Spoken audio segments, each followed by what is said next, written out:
Magandang araw mga ka-ATD. Nadinig na ba ang net metering? May solar ka na ba?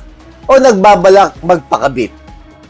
Ang tanong, pwede ba bumaba ang bill mo kung meron kang sariling solar panels? Sa part 1 ito, ipaliliwanag natin ng simple at direkta ano ang net metering at paano ito gumagana. Ano ba ang ibig sabihin ng net metering? Ang net metering ay programa ng pamahalaan na nagbibigay daan sa mga bahay, negosyo, paaralan, at iba pang institusyon na mag-install ng renewable energy system tulad ng solar panels, gamitin ang sariling kuryente, at kung may sobra, ibalik ito sa grid. Kapag may sobra kang na-produce na kuryente, hindi ito masasayang. Ibibill credit ito sa iyo ng distribution utility.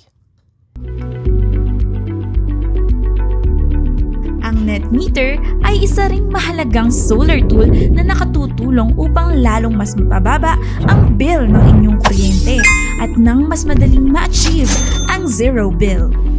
Ngunit tanong ng karamihan, paano nga ba gumagana ang net meter? During daytime, ang lahat ng excess harvest ni solar panel ay dadaan sa meter at mapupunta kay electric provider. Anumang sobra o hindi nagamit na solar harvest o power ay direktang mapupunta sa lokal na grid at magiging bill credits. Ito ay direkta ring maitatala sa inyong Meralco bill at magkakaroon ng naaayong pagsingil na siya ring maibabawa sa buwan ng bayarin sa kuryente. At sa tuloy-tuloy na operasyon nito, lalaki ang bill credits ng consumer at mas magiging abot kamay na ang zero electric bill. Ang net meter ay hindi lang nakakatulong sa pagbaba ng bill ng kuryente, kundi pati na rin sa ating kalikasan. Here, we help home and business owners save on expenses and protect the environment. Switch to Solar Cell PH today. Ganito lang kasimple. Number 1, magpakabit ka ng solar panel sa bubong. Number 2, sa umaga, solar ang nagpapatakbo ng appliances mo.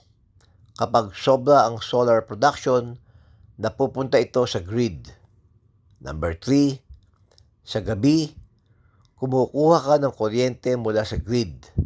Number 4, may espesyal na metro na nagtatala ng kuryenteng ginamit mo at ng kuryenteng ibinalik mo. Number 5, ang babayaran mo, total consumption minus solar credits. Hindi ito cash payout, ito ay bawas sa bill. Ano ang legal basis nito? Ang net metering ay nakapaloob sa Republic Act 9513 o Renewable Energy Act of 2008. Ipinatutupad ito ng Department of Energy at kinokontrol ng Energy Regulatory Commission o ERC. Kaya legal ang net metering at may malinaw na guidelines. Mga ka-ATD, sa madaling salita, kung kaya mo gumawa ng sarili mong kuryente, pwede mong bawasan ang babayaran mo. Sa part 2, pag-uusapan natin para kanino ito, magkano ang matitipid at paano mag-apply sa net metering. Ako si Arnold Divina. Action Divina, Tatak Divina. Ako po si Doc Engineer Arnold Divina. At ako naman po si Aida Gonzalez and we are your hosts here on Tagumpay It's All Good.